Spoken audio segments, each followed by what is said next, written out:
Assalamualaikum warahmatullahi wabarakatuh. Sahabat RKI di rumah, kembali lagi di episode kali ini di Rumah Keluarga Jakarta Timur. Seperti biasa ya, program kita yang rutin setiap pekan itu adalah Beranda Keluarga Berdaya. Nah, setelah kita membahas di pertemuan-pertemuan sebelumnya tentang bagaimana sehat secara fisik ya selama pandemi ini. Nah, kali ini kita mulai untuk membicarakan sisi yang lebih dalam tentang psikologis, terutama sekarang kita belajar tentang psikologis anak-anak ya. Karena kita nih pandemi di rumah ini biasanya sekarang belajar secara daring, online gitu ya. Jadi di sini akan banyak permasalahan gitu ya. Nah, dari data yang saya dapat nih, tadi baru lihat ya, dari Komisi Perlindungan Anak Indonesia (KPAI) yang dilakukan dengan responden siswa dan guru pada tanggal 13 sampai 21 April 2020 yang dilakukan di 20 provinsi dan 54 kabupaten atau kota di Indonesia, ditemukan bahwa, nah nih, mayoritas anak merasa berat sekitar 73,2% dalam mengerjakan tugas. Cuman ada yang tidak merasa berat tuh 26,8%. Jadi di sini kita harus pahami bahwa anak-anak di rumah juga merasa sangat stres ya ternyata gitu, dan ini akan menjadi sebuah masalah besar gitu jika kita tidak tangani dari sekarang. Nah, untuk masalah ini sudah berada di samping saya nih narasumber yang sangat kompeten dalam masalah ini nih. Nah, silahkan, ini Ibu Juriana, FCMC ya, psikolog. Beliau ini lahir di Jakarta 24 Juni 1976 dan dibesarkan di Kota Bandar Lampung dan pernah mewakili PON 1989 dan 1993. Sempat jadi atlet juga ya di SEA Games tahun 1991 dan 1993. Lulus S1 dari Fakultas Psikologi UGM Yogyakarta, pendidikan profesi psikolog dari Fakultas Psikologi UI Depok, dan S2 Magister Psikologi Terapan Olahraga di Fakultas Psikologi UI Depok, lulus dengan predikat cum laude, dan saat ini sedang menjalani pendidikan S3 PAUD di Universitas Negeri Jakarta dengan beasiswa BPPDN Dikti. Saat ini, sejak tahun 2005, menjadi dosen tetap di Fakultas Ilmu Keolahragaan UNJ, mengajar mata kuliah Psikologi Perkembangan, Perkembangan Motorik, Psikologi Olahraga, Kesehatan Mental, dan Mental Training. Masya Allah, tabarakallah, Bu Yana. Jadi Assalamualaikum, dengan segala Dokter macam CV Kiki. ini sangat-sangat kompeten ya untuk berbicara tentang masalah ini. Allahu Akbar. Nah, sekarang lanjut langsung ke narasumber kita, Ibu Yana, silahkan. Ya. Bagaimana Ibu Yana? Assalamualaikum warahmatullahi wabarakatuh, para pemirsa semuanya, terutama Dokter Kiki yang luar biasa. Senang sekali saya berada bersama teman-teman saat ini. Memang seperti kata Dokter Kiki tadi ya, bahwa situasi saat ini cukup membuat stres anak dan mungkin orang tuanya juga ya. Nah, berkaitan dengan itu, sebelumnya saya ingin menyampaikan sebuah konsep dulu ya, karena setiap kali kita membicarakan tentang stres, biasanya kita harus memahami dulu sebuah konsep yang dikatakan tuh psikologi kesehatan, terutama dalam hal ini psikologi kesehatan anak ya. Jadi para pemirsa, dalam konsep psikologi kesehatan itu ada yang dikatakan pendekatan holistik, yaitu yang dinamakan biopsikosocial approach. Jadi apa yang dimaksud dengan biopsikosocial approach? Itu adalah definisi kesehatan tidak sebatas bahwa kita tidak terjangkit penyakit, tetapi kesehatan itu diartikan sehat secara fisik, sehat secara emosional, dan sehat secara sosial. Nah, itu adalah definisi yang juga diaminkan oleh WHO. Bahkan sejak 1984, WHO menambahkan kesejahteraan spiritual sebagai syarat seorang individu itu dikatakan sehat. Ya. Jadi ketika seorang individu itu merasa stres, nah tentunya harus dilihat dari berbagai aspek pendekatan psikologi kesehatan ini, Dokter Kiki ya. Jadi kita mau lihat sebenarnya apa sih yang menyebabkan atau tanda-tanda stres dari segi fisiknya, dari segi emosinya atau psikologisnya maupun dari segi sosialnya. Nah, itu barangkali yang pertama. Kalau bagi saya pribadi ya, Dokter Kiki, spiritual itu bukan menjadi dimensi atau pendekatan yang terpisah, tapi itu seperti sebuah persyaratan yang sudah tidak bisa ditawar-tawar lagi. Yang itu harus menjadi payung dari eh, ketiga pendekatan tersebut. Nah, itu mungkin prolog yang bisa saya sampaikan. Nah, dalam kondisi yang seperti ini, stres itu memang tidak dipungkiri banyak terjadi.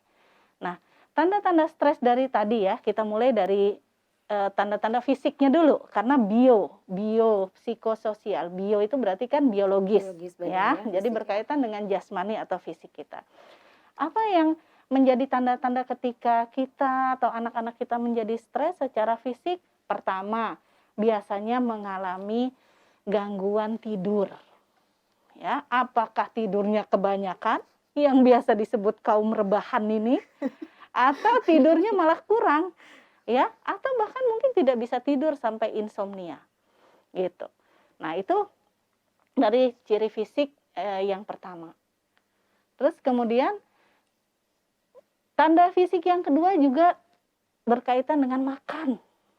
Nah, makan ada yang stres itu makan jadi berlebihan atau justru tidak nafsu makan. Nah, dibandingkan biasanya. Nah, itu tanda-tandanya. Ada juga dia mengalami keluhan-keluhan secara somatis. Biasanya bagian fisik yang mengalami keluhan somatis karena stres itu kepala. Pusing ya? Pusing. Pas ditensi, tensinya normal gitu. Tensi kantong, ternyata masih tebel gitu ya. Nah, jadi kan sebenarnya aman gitu ya. Ternyata kenapa keluhan ini terjadi gitu. Kepala dan perut itu biasanya sering dikeluhkan kalau orang merasa stres. Juga biasanya pada anak-anak yang tadinya udah nggak ngompol, kok ngompol lagi. Gitu. Gangguan buang air ya berarti. Gangguan buang air, betul.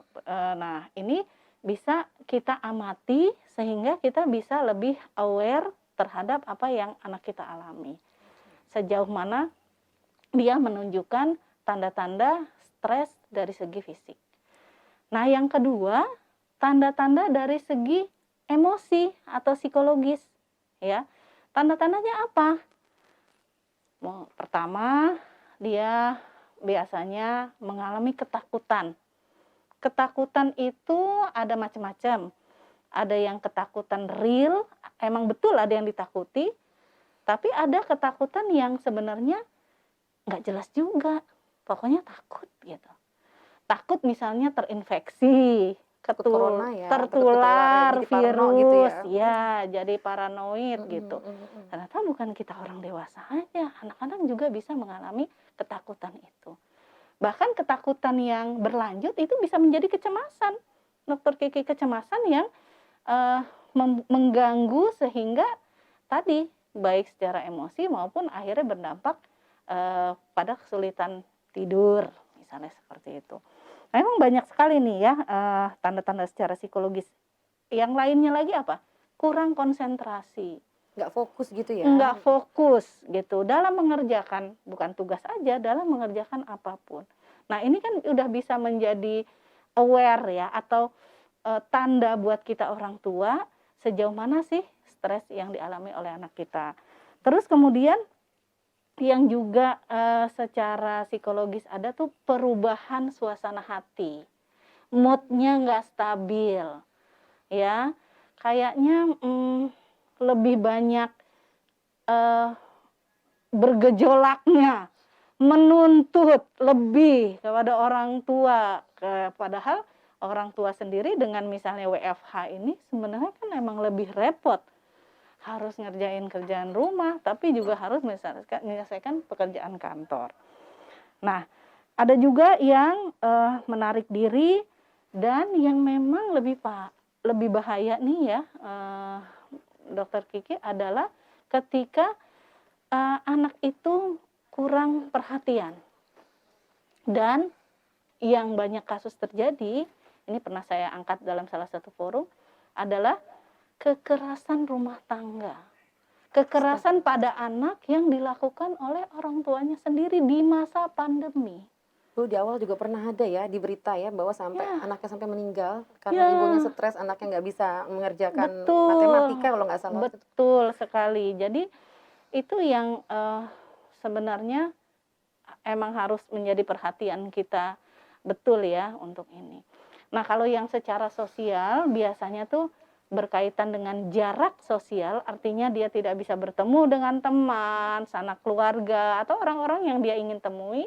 Dan yang kedua, isolasi diri. Isolasi itu artinya ketika dia kebetulan terinfeksi dan kemudian harus isolasi mandiri, nah ini juga menjadi sebuah stres tersendiri buat anak gitu. Jadi bahkan mungkin dia udah nggak mau berhubungan lagi dengan dunia luar. Jadi keterusan gitu ya. Jadi udah Ya, kebiasaan betul. isolasi akhirnya dalam sosialnya juga dia merasa lebih nyaman sendiri jadinya malah. Betul, betul.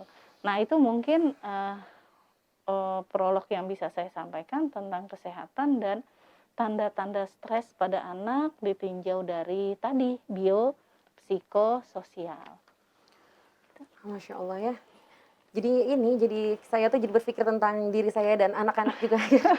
Masya Allah memang kita merasa kita sebagai orang tua adalah yang paling stres ya di masa Ya, pandemi ini dan memang betul betul. gitu. Cuman memang ternyata dari sisi anak pun mereka juga mengalami kekhawatiran dan kesetresan yang mungkin karena mereka anak-anak susah mengungkapkan, akhirnya malah Ya, menjadi sebuah hal yang membuat frustasi gitu ya. betul, Bu Yana betul. ya, subhanallah gitu ya. Jadi kalau misalnya kita menemukan tanda-tanda seperti tadi ya, jadi ada perubahan Betul. yang seperti tadi, mungkin kita bisa mengetahui bahwa anak-anak kita itu sedang punya masalah gitu, terutama berkaitan dengan pandemi yang ada saat ini gitu. Ya, Nah, terus bagaimana ini ya Bu Yana ya? Jadi setelah kita tahu misalnya anak-anak ini betul. sudah mengalami yang seperti tadi gitu ya, apa yang harus kita lakukan gitu secara global atau biasanya penanganannya secara satu persatu tuh Bu Yana? Bagaimana tuh? Iya. Jadi memang ada beberapa di sini dikatakan sifat dan luas dampak COVID ini dipengaruhi oleh beberapa faktor. Ya, jadi pertama tuh dari segi usia dan perkembangan. Pada orang dewasa dan orang tua itu dampaknya itu lebih rendah daripada anak-anak dan remaja. Ya, jadi dari situ kita mestinya paham bahwa sebagai orang dewasa, sebagai orang tua, kita yang memegang peranan.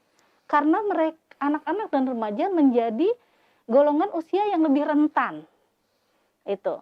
Terus yang kedua, yang Berarti faktor dari mana umur berapa sampai berapa nih? Mungkin sahabat RKI di rumah mungkin oh ya, ininya. oke.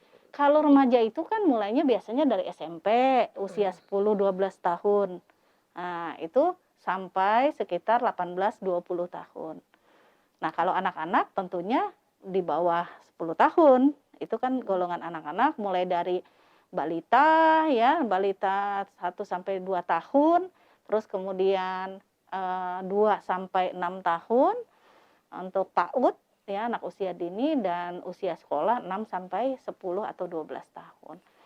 Nah, jadi dari rentang usia bayi lahir sampai SMP, anak-anak SMP masuk ke remaja sampai sebelum kuliah atau awal kuliah itu masih usia yang sebenarnya rentan gitu, lebih rentan daripada usia setelahnya gitu.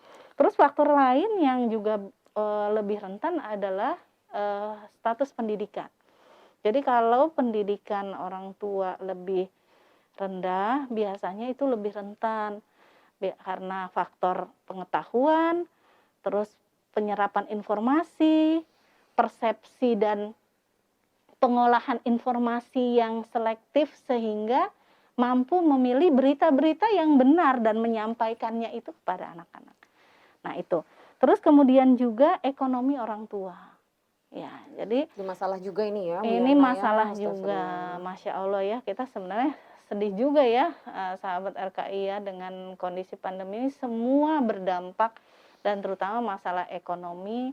Saya kalau ngelihat di jalan gitu ya, apa saya lagi sepedahan atau saya lagi kemana gitu ya, Dokter Kiki, saya ngelihat kayaknya pedagang itu kalau kita beli itu berbinar-binar betul matanya. Karena memang di masa ini tuh omset mereka ya sangat jauh Anjlok malah kalau turun. dibilang ya. Ya, bahkan ada yang mungkin nggak berpendapatan sama sekali gitu. Nah, ini tentunya bisa berdampak kepada kerentanan anak-anaknya ya dalam menghadapi atau di masa pandemi Covid ini.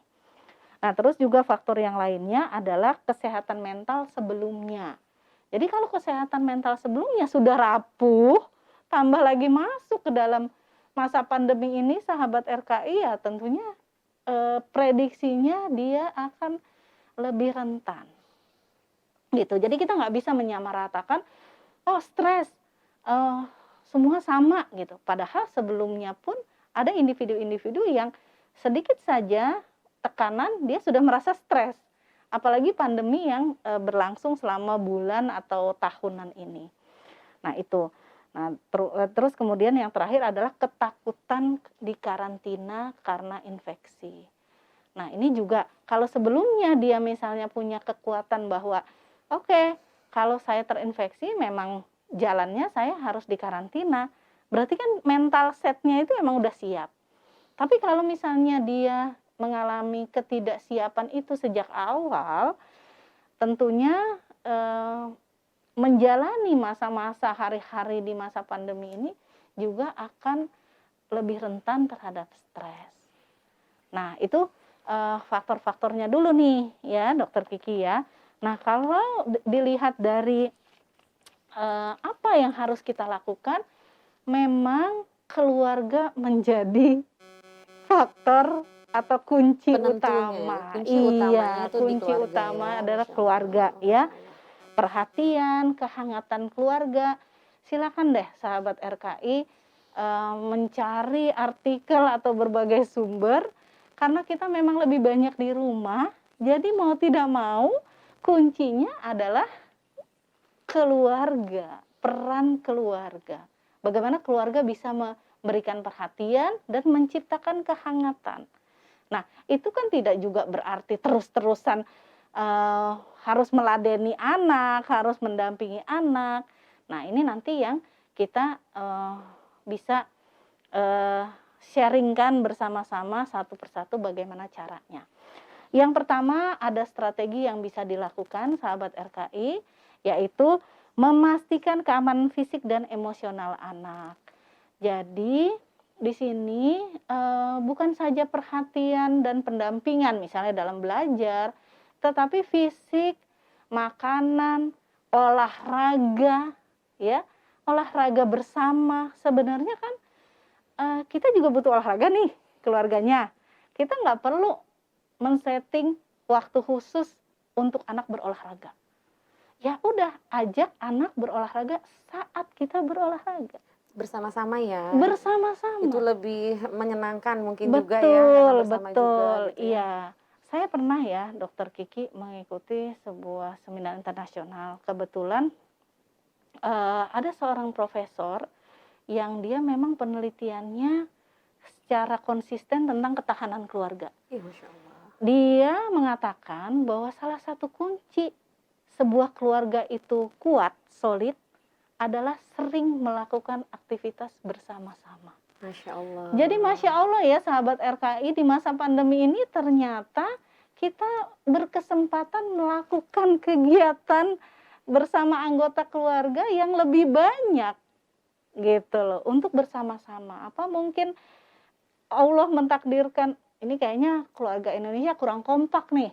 Jadi pandemi ini juga sebuah Ada hikmahnya ya, sebuah Masya Allah. hikmahnya untuk lebih mengeratkan, mensolidkan, mengkompakkan keluarga, sesama anggota keluarga. Nah, itu dari strategi yang pertama tuh, dari segi keamanan fisik dan emosional. Gimana dilanjut yang 2 dan 3? Tapi gimana, Gimana? supaya nih, ini Iya saya, iya iya. kondisinya di rumah nih misalnya nih Iya, ceritanya nih. mhm, Di rumah, saya ingin gitu melakukan aktivitas bersama, tapi memang, iya karena anak-anak tuh ada beberapa yang iya, usianya tuh kan 3 tahun 3 tahun 3 tahun jedanya gitu. Jadi umur mhm, 10, 7, dan 4 nih, Bu. iya iya, Nah itu kadang-kadang aktivitas bersamanya itu bisa menjadi, kebersamaan atau karena memang rentang usianya yang begitu, jadinya ketika yang satunya senang, yang lainnya nggak senang gitu. Nah, jadi iya, apakah memang harus ada satu-satu, itu mungkin saya sama anak gitu, mungkin abinya sama anak yang ini, atau bisa bersama-bersama kita cari nih memang PR-nya ya, harus kita cari mhm, ya, iya apa yang bisa iya, dilakukan bersama-sama satu keluarga gitu. mhm Dan bagaimana caranya supaya kita orang tua ini tidak stres gitu. Kadang-kadang ada orang tua yang merasa mhm. bukannya bahagia ketika bersama anak, malah kenapa ya itu bisa bikin kadang-kadang malah jadi stres gitu kan, aduh gitu kan, berantem lagi entar Iya gitu. iya, heeh. Iya, jadi, begini Dokter Kiki, kan kita juga harus memahami, psikologi perkembangan anak. Mhm, Kalau anak usia dini di bawah 6 tahun, biasanya mereka kan cenderung egois. mhm, Artinya ketika si Kakak dapat giliran, saya pun harus mendapat giliran. Nah, itu harus jadi pertimbangan kita. betul betul. Nah, kalau masih di bawah 6 tahun, masih usia dini, sebaiknya diberikan aktivitas giliran-giliran yang sama, gitu. Nah, kalau untuk di usia yang lebih dari 6 tahun, udah SD, semestinya dia sudah mulai ada sense untuk berbagi. Mhm, Kita tempatkan dia, kita berikan porsi dia untuk menjadi leader untuk adik-adiknya, untuk juga menjadi role model atau contoh untuk adik-adiknya. Dia bukan anggota yang siap menerima giliran atau menuntut giliran lagi. Dia sudah satu tingkat lebih, dia bisa membantu kita untuk, eee, memfasilitasi adik-adiknya, gitu. Jadi memang, kita kayak bikin strategi aja ya, kayak mau bertanding atau perang juga harus strategi. Nah, ini kita juga udah Eee, bikin, porsi-porsi dan kita komunikasikan. oke. Nanti Kakak yang ini. Nanti kalau terjadi dalam prosesnya kekisruhan, kembalikan lagi. Loh tadi saya ini. Nah, dan memang disarankan kekonsistenan kita.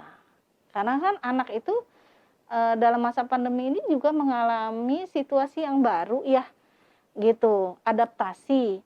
Dan itu membutuhkan pendampingan dari orang tua untuk meng-guidance bagaimana sih cara-caranya, gitu.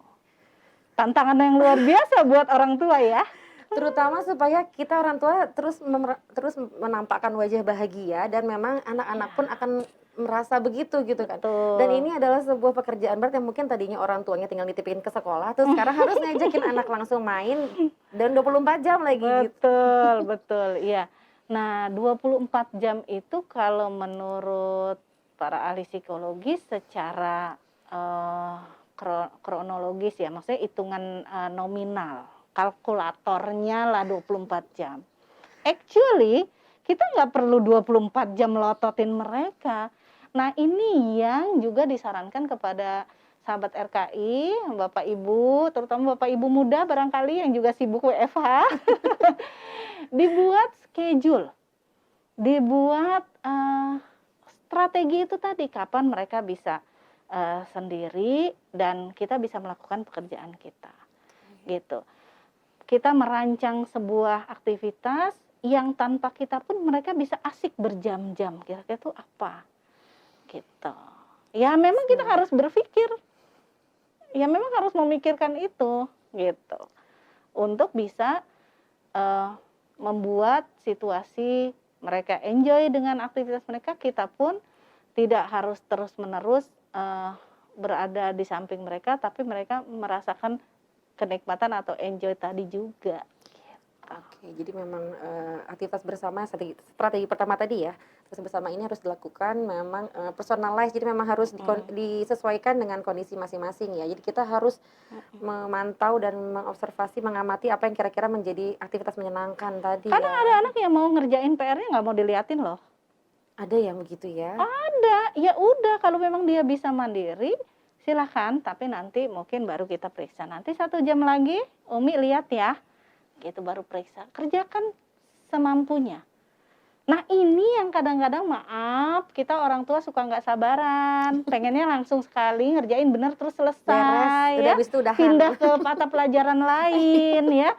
Padahal di masa pandemi ini menurut para ahli psikologi kesempatan kita memberikan kesempatan anak yang luas-luasnya untuk mengembangkan kemampuan problem solving. Karena kemandirian itu erat kaitannya dengan problem solving, memecahkan masalah sendiri. Ya, humanis banget tuh. Biarin aja dulu. Ya. Kalau ahli pendidikan bilang belajar dari salah. Nggak apa-apa salah, nanti diperbaiki. Justru karena salah dia belajar sesuatu. Jadi Gitu. jangan dikerjain ya orang tua di rumah, sahabat RKI ya. Kadang-kadang udah gemes dikerjain sendiri sama orang tuanya ini sampai gurunya sempat bilang kan ini tulisannya bukan tulisan dia. Nah itu jadinya yang tadi strategi Ya. pertama aktivitas bersama tadi ya Bu. Betul, betul. Kemudian berarti udah boleh nih ke strategi selanjutnya. Nah, strategi yang kedua, nah ini ya memang agak abstrak ya. Nanti kita jelaskan konkretnya. Membangun dan menjaga hubungan yang sehat dengan anak. Menjaga dan membangun hubungan yang sehat dengan keluarga. Jadi jangan sampai gini loh sahabat RKI, kita bareng tapi si anak merasa keluarga aku kok toksik ya. Kalau jadi berasa sama keluarga malah menyebalkan gitu. Iya ya. Nah di sini sahabat RKI ada satu kuncinya sebenarnya mari kita sama-sama melihat fenomena keadaan anak kita itu apa adanya. Ini kan sebenarnya kesempatan kita untuk lebih mengenal mereka, gitu. Nah di sini memang kuncinya juga adalah menurunkan target. Menurunkan standar ya. Menurunkan standar. Jadi itu banyak yang tahu tuh istilahnya. Menurunkan standar sahabat RKI. Jadi kadang-kadang standar atau target ini yang mengukung kita sehingga kita kehilangan hubungan yang hangat dengan anak gitu loh. Padahal dalam konsep psikologi belajar, anak itu kalau sudah senang nanti akan mengalir, akan flow. Tentunya sesuai dengan batas kemampuan dia, ya. Jadi kesenangan ini sebaiknya diutamakan untuk terjadi di keluarga, hubungan yang hangat, ya, menyenangkan. Kadang-kadang kalau memang untuk menciptakan kehangatan kita menunda, ya, menunda pengerjaan tugas, why not? Kalau menurut saya ya, karena apa? Setelah itu kita akan dapat benefitnya lebih, gitu. Karena anak bisa dilepas, bisa mandiri, gitu. Saya rasa sekolah-sekolah ya beberapa rekan-rekan guru semua mentolerir tentang pengerjaan tugas. Keterlambatan terutama tadi deadline Terutama ya. keterlambatan. Jadi sahabat RKI, Bapak Ibu, ya itu juga jangan stres, jangan khawatir. Kita semua di masa pandemi ini ada yang mengatakan kehidupan tuh melambat. Ya, jadi semua gitu loh. Jadi yang penting adalah kuncinya komunikasi. Kalau memang harus terlambat, untuk menurunkan standar ini kalau saya punya prinsip ini Dokter Kiki, better less than never. Daripada enggak ya, mendingan atau better gitu late ya. than never. Nah sama aja tuh dua-duanya. Telat yang penting daripada nggak sama sekali. Sedikit daripada nggak sama sekali. Daripada nggak sama sekali, Nggak sama betul sekali. ya. Nah ini akan lebih menenteramkan dan ya melegakan kita. Jadi kita orang tuanya harus stabil dulu. Kalau bahasa psikologinya itu state. Kita mau bikin anak stabil, ya kitanya harus stabil dulu. Kuncinya di orang tua berarti ya Bu. Pokoknya nggak ada lagi ya. Memang yang Betul. orang tua lah yang menentukan aura rumah itu ya. Betul. Dan kalau dibilang tadi pura-pura, ya mungkin untuk awal boleh. Tetapi sebaiknya mari kita lakukan itu dengan ikhlas. Tulus dari dalam Kitanya tenang, anaknya bisa baca itu, gitu. Dan kita akan bisa merasakan dampaknya, gitu. Betul banget Masya ya, sahabat Allah. RKI ya. Biasanya tuh kalau saya tuh kalau udah begini begitu-begitu, aduh ini harus jam segini, padahal sebenarnya mah kalau memang terlambat juga saya WhatsApp gurunya juga sebenarnya masih diterima juga sih. Betul, Jadi, iya. kalau saya pikir udah nggak usah mikirin nilai-nilai deh, ranking-ranking, udah kita yang paling tahu anak kita sendiri gitu. Masya Allah. Iya, itu.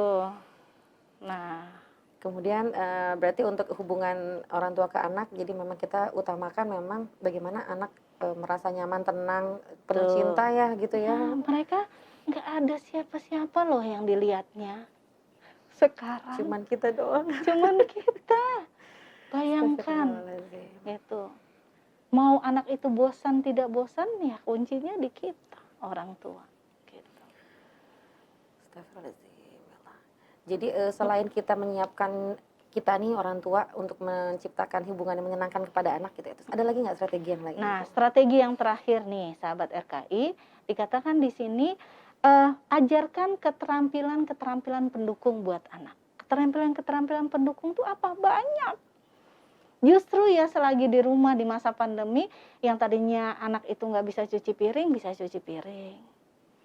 Nyuci baju, bersihin rumah, ya, itu keterampilan loh.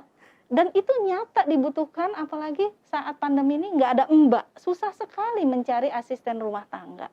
Bahkan dikatakan itu salah satu resiko tertularnya COVID. Ada orang yang keluar masuk ke rumah. Nah, bagaimana gitu? Ini kan sebuah dilema juga gitu. Nah, itu kita bisa ajak anak-anak untuk bersama-sama berbenah atau menjaga kondisi kebersihan rumah kita sama-sama. Nah, terus kemudian itu mengajarkan keterampilan mengungkapkan, mengekspresikan perasaan dengan kata-kata. Itu PR banget ya. Oh, itu Zaman PR. sekarang ini Masya Allah banyak anak-anak yang ketika disuruh membicarakan apa yang dirasakan itu nggak tahu loh. Nah, Itu mungkin karena anak-anak ini terbiasa visual melihat mungkin gadget tuh. juga, nanti kita akan bahas di pertemuan selanjutnya ya. Nah itu, pada akhirnya membuat mereka juga tidak terbiasa mengungkapkan ya Bu Yana. Masalah Betul. juga ini Bu Yana ya. Nah, jadi banyak kesempatan kita bisa bertanya, berkomunikasi dua arah kepada anak-anak. Dia bisa mengekspresikan dengan tulisan atau dia mengekspresikan dengan secara lisan, secara langsung. Tergantung anaknya masing-masing. Itu adalah keterampilan pendukung. Jadi kita nggak bisa nebak-nebak seberapa perasaan stres dia, tekanan dia, apa yang dia inginkan, kalau kita tidak tahu dari mereka secara langsung. Ya nebak-nebak bisa sih, tapi belum tentu benar kan. Jadi, Nah itu. bertanya tentang perasaan itu penting ya, Bu Yana ya. Kalau Betul. karena, banyak, ditanya kepada orang, bahkan orang dewasa juga ditanya ditanya apakah pernah mengungkapkan perasaan selamanya atau pernah bertanya perasaan pasangan misalnya, itu nggak pernah. Dan itu jadi masalah, akhirnya frustasi dialami sendiri gitu ya. Betul, betul. Iya, memang orang kita kurang terbiasa ya mengekspresikan isi hati itu seperti apa. Nah, keterampilan yang lain juga nih, Dokter Kiki, itu ada keterampilan pemecahan masalah. Problem solving tadi. Problem solving. Nah, sebenarnya mudah ya. Ini hanya sebenarnya sederhananya sebab akibat. Selalu menjelaskan sebab akibat. Nah, baik misalnya sebabnya udah duluan, ataupun kita memprediksikan akibat apa yang terjadi seandainya misalnya kamu tidak menggunakan masker atau tidak prokes kalau keluar rumah, gitu. Nah, sehingga apa yang harus kamu lakukan, problem solving apa yang bisa kamu lakukan supaya semua terantisipasi, ya lakukan itu. Itu kan sederhana banget untuk anak usia dini, itu masih udah bisa dimengerti sebenarnya. Nah, terus kemudian hubungan-hubungan sebab akibat yang lainnya. Itu bisa dijadikan keterampilan pemecahan masalah. Atau kalau misalnya kita sendiri mau berbagi sama anak-anak tentang apa yang kita rasakan, kita jangan underestimate loh. Kadang-kadang mereka bisa memberikan gagasan yang luar biasa loh tentang masalah yang kita rasakan. Misalnya kegundahan kita. Coba pernah nggak kita fair gitu mengungkapkan pada mereka, itu misalnya, kenapa ya merasa capek banget gitu ya, kalau misalnya, merasa bertanggung jawab kalau misalnya, tugas-tugas sekolah kamu belum selesai gitu. Ya, untuk anak yang SD itu udah bisa mengerti sebenarnya kalau kita aja ngomong begitu. Atau dengan bahasa merasa berat, merasa khawatir ditanya guru kalau tugas kamu belum selesai. Kira-kira kenapa ya itu terjadi? Jadi kita refleksikan itu, nanti mantulnya kan mereka. Mereka kan jadi, oh iya sebaiknya saya mengerjakan tugas supaya memenuhi harapan guru dan juga membuat umi saya, orang tua saya juga jadi lega. Nah itu, tapi jadi kayak kita mengajari mereka yang kita sendiri sudah menyusun itu strategi supaya mereka punya awareness atau kesadaran pribadi tadi. Mungkin tips ya Bu Gitu. Yana ya. Jadi kalau Ya. untuk ke anak usahakan pakai kata tanya tadi kata Bu Yana tuh. Ya Jadi kan kita bertanya bertanya, akhirnya kan mereka iya, jadi tereksplor ininya ya, jadi tergali betul, pikirannya. betul. Kebiasaan kita Bu biar cepet akhirnya kita dengan Instruksi, otoritas kita instruksi. pakai tanda seru. Ayo ke sana, ayo ke situ, ayo Ah, belajar. Nah, itu jadi pakai tanda masalah. seru. Iya, ini pakai tanda tanya ternyata. Iya, betul. Tipsnya pakai tanda tanya dalam berbicara kepada anak nih untuk Ya, mengeksplor problem solvingnya ya, kebiasaan untuk betul. menggali pemikiran pemecahan masalah. Betul. Kadang-kadang kita parafrase aja yang mereka katakan gitu untuk menunjukkan bahwa kita mendengar mereka. Jadi membalikkan ya sebagiannya Iya, gitu ya. aku kesel deh, aku main sama adek nggak pernah mau ngalah. Oh, jadi kamu pengennya adek ngalah apa gitu. Dia merasa dipahami gitu. Atau kamu merasa nggak suka ya kalau adik ingin selalu duluan berebut giliran sama kamu. Begitu aja kan sebenarnya sudah menunjukkan kita tuh ada bersama mereka. Kita mendengarkan mereka. Gitu. Sama dengan nada rendah berarti ya, Bu. Tips kedua adalah usahakan Ya. bicara dengan nada rendah karena kalau orangnya marah pasti nadanya tinggi gitu ya. Iya, nada itu betul. Dokter Kiki itu mengingatkan saya. Jadi nada itu diatur sesuai konten pesannya. Gitu loh, ya. Jadi kita atur naik, sedang, tinggi, rendah, sedangnya itu tergantung kontennya. Ya, jadi boleh saat tinggi untuk menegaskan sesuatu atau mendisiplinkan sesuatu. Boleh aja. Jadi kontennya biasa, nadanya tinggi. Kontennya berat, nadanya tadi Dokter Kiki bilang turun. Jadi dia lebih akan ngelihat, oh konten nih, walaupun umi saya menyampaikannya dengan nada yang sedang. Gitu. Oke. Tuh. Jadi ada pengaturan seperti itu ya, Masya Allah ya. Ya, kadang-kadang nggak mesti belajar psikologi barangkali ya, Dokter Kiki. Ya kalau browsing-browsing sekarang ibu-ibu muda sahabat RKI bisa banyak lah cari ya, gitu. Dan yang penting kita mau praktek atau eksperimen. Trialnya sama keluarga sendiri. Iya, dan lihat karena responnya bisa macam-macam di antara kita akan lain-lain gitu, dan mungkin antar keluarga juga akan lain-lain gitu. Ini kan luar biasa, kita sendiri di masa pandemi ini jadi belajar ya. Gitu. Asalkan ada niat, kemauan dan kepedulian, apalagi sama anak-anak yang memang jadi amanah dari Allah ya. Betul, betul. Nah, sekarang kalau tadi biopsikososial, masalah spiritualnya itu jangan lupa selalu meminta pertolongan Allah. Itu tadi kan ikhtiar ya, ikhtiar tetap maksimal, tetapi memohon pertolongan Allah itu harus menjadi payung semuanya.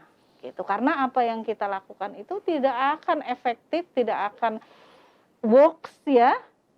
It cannot works without Allah's hand gitu ya, sampai ada pertolongan Allah di dalamnya. Jadi sebenarnya anak itu mau nurut, anak itu bisa stabil, bukan semata-mata karena usaha tangan kita, tetapi karena pertolongan Allah juga. Masya Heeh. Allah, Masya Allah, ini terakhir tapi disinilah kunci utamanya ya Bu Yana ya. Betul ya. Masya Allah, betapa memang, kita ke Allah itu adalah yang utama. Allah lah nanti yang menunjukkan jalannya bagaimana kita mengurus keluarga yang di rumah gitu Betul, ya, gitu. betul, betul. Masya Allah, nggak terasa nih Bu, waktunya Iya, sudah, ini ya, banyak sudah di sekali. ujung nih kita nih. Nah, sekarang untuk terakhir, tips terakhir buat Ya, kami orang tua di rumah dalam mengurus anak supaya memang anak-anak ini sehat secara psikologis nih gimana? Tips terakhir deh, Bu ya. Yana. Mungkin, closing statement-nya ya. Closing statement. Closing statement. Iya, sahabat RKI dimanapun berada, eee, kunci supaya kita bisa tadi, nyaman ya Dokter Kiki ya bersama keluarga kita di masa pandemi, nomor satu memang, kita sendiri sebagai orang tua harus senantiasa dekat dengan Allah Subhanahu wa taala. Supaya kita sendiri stabil, kita sendiri nyaman, dengan kenyamanan itu, nah ditambah dengan bekal pengetahuan kita, strategi-strategi apa tadi untuk ikhtiar kita bersama anak-anak, membangun hubungan yang hangat dan lain sebagainya, itu membuat, kita bisa, membersamai anak-anak kita secara maksimal dan mudah-mudahan itu, membuahkan juga hasil yang, diharapkan. Amin amin amin ya Ah, rabbal alamin. Barakallahu fi iya, ilmunya ya Bu Yana ya, Masya sama. Allah. Sahabat RKI di rumah, jangan lupa tetap, pantau terus ya channel kita, karena nanti di, pekan depan kita akan membicarakan ini yang juga nggak kalah penting nih, Mhm. bagaimana, penggunaan gadget di masa pandemi ini. Apalagi kita banyak, menggunakan ya anak-anak, sekolah online, sekolah daring gitu ya, di masa pandemi ini. Nah, bagaimana nanti tunggu, serial selanjutnya, episode selanjutnya. Terima kasih banyak atas kebersamaannya, semoga bermanfaat ya Bu Yana, barakallah. Amin, Assalamualaikum amin. warahmatullahi wabarakatuh. Waalaikumsalam.